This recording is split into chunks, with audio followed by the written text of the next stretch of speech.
अस्सलाम वालेकुम व्यूअर्स, मैं हूं एहसन कुरैशी एडवोकेट। आज हम डिस्कस करेंगे ख़यानत मुजरमाना या अमानत में ख़यानत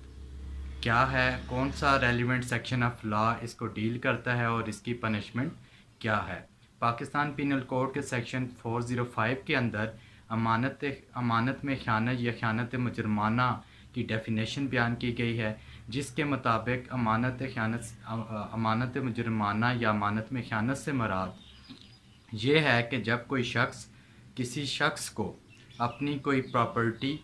उसके हैंड ओवर करता है या कोई भी शय मनकूला या गैर मनकूला उसके हैंड ओवर करता है, बतौर अमानत उसको देता है और वो शख्स उसको डिसऑनेस्टली बदनीति के साथ उसकी कंसेंट के बगैर उसको अपने इस्तेमाल में ले आता है या उसमें खुद बुर्द कर लेता है या उसको डिस्पोज ऑफ कर देता है, कहीं ज़ाया कर देता है, बेच देता है उसकी इजाज़त के बगैर, तो इस अमल को अमानत में ख़यानत या ख़यानत मुजरमाना कहा जाता है। और 406 के अंदर, पाकिस्तान पीनल कोड के 406 के अंदर इसकी पनिशमेंट का तज़किरा है। जो पनिशमेंट है, जो शख्स अमानत में ख़यानत करेगा या ख़यानत मुजरमाना का मुर्तकिब होगा, वो उसको 7 साल तक कैद की सज़ा हो सकती है और उसके साथ साथ जुर्माना भी हो सकता है। CRPC के शेड्यूल 2 के मुताबिक यह नाकाबिल ज़मानत ऑफेंस है और नाकाबिल रज़ीनामा